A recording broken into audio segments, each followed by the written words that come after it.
হ্যাঁ গাইস, আসসালামু আলাইকুম রহমতুল্লাহ। তো এটা আমার প্রথম ভিডিও হতে পারে, হয়তো বা কোনো খারাপ লাইফে কোনো ভিডিও বানাইছি কিনা জানি না। তো সবার ব্লগের ইন্সপায়ার হয়ে আমি আজকে ব্লগটা বানাচ্ছি। ঘটনা সত্য হচ্ছে কি, আমি ঢাকা কমলাপুরে রেস্টুরেন্টে উঠছি গতকাল 7:30টার দিকে। 7:05 ট্রেন ছাড়ছে। এখন পীরগঞ্জে নামলাম আপনার 6:30। নামার পর এদিককার অবস্থা যা দেখি ভাই, অবস্থা খুব খারাপ। এই দেখেন প্রচণ্ড কুয়াশা।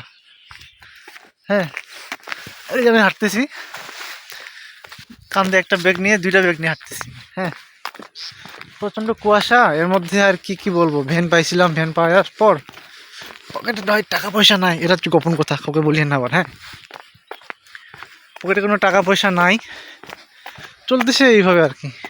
যেখানে আবার লেখা আছে ধন্যবাদ, কি একটা যেন লেখা আছে, জায়গার নাম জানি না। ছুটি শেষে বাসায় আসছি, এমন একটা পরিস্থিতি পড়ছি, মানে এখান থেকে প্রায় 2 কিলোমিটার যাবো, যাচ্ছি 100 টাকা। ভাই সম্ভব এটা? এমনি ভাই গরিব মানুষ, টাকা পয়সা নেই, বেজালার থাকি। হ্যাঁ, এভাবেই যাচ্ছে দিনকাল।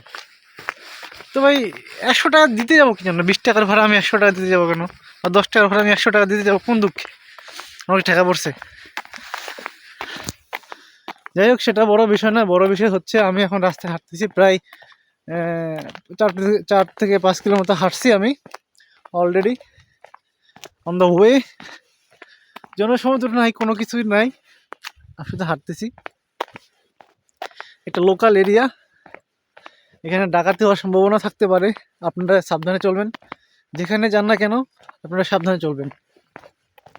রাস্তায় চলার পথে যখন দেখবেন যে আপনার সামনে কোনো কিছু একটা আসতেছে, রাস্তায় যদি বালু বা ঝালমরিচ এগুলো কাছে রাখতে পারেন, বা আপনার কোনো কিছু যদি পারতেছেন না, 1 মুঠ বালু নিয়ে আপনার উপর কেউ সরি, কথাটা বলতে ভুল হচ্ছে। কথাটা হচ্ছে কি, সাপোজ মনে করে আমরা রাস্তা দিয়ে হাঁটতেছেন, একটা ফাঁকা জায়গা, শ্মশান, কেউ নাই, তো সেক্ষেত্রে কী করবেন আপনারা? সেক্ষেত্রে অনেকে সেফটির জন্য মরিচ গুঁড়া নেয়, তারপর বিভিন্ন নেয়, চাকু নেয়, নেয়। এটা যদি না পান হাতের, তখন দেখবেন কি আশেপাশে যদি মাটি বা বালু থাকে না, সেটা দূর থেকে দেখবেন যখন দুশ্মন আপনার দিকে অ্যাটাক করতেছে, তার আগে আপনারা কী করবেন, মাটিতে বসে যাবেন, বসে যায় 1 মুঠ বালু হাতে নিয়ে রাখবেন।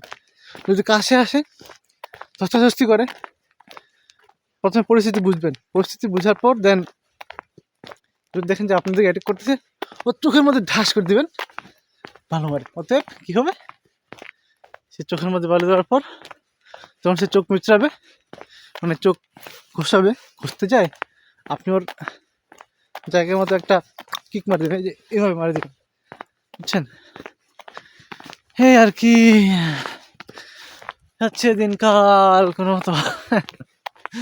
কি বলবো ভাই, আফসোস ফজর নষ্ট পড়া হয়নি, ট্রেন জার্নিতে ছিলাম, এই আর কি হয়ে যাচ্ছে। তো গাইস, ভালো থাকবেন। শর্ট ব্লগের জন্য ধন্যবাদ।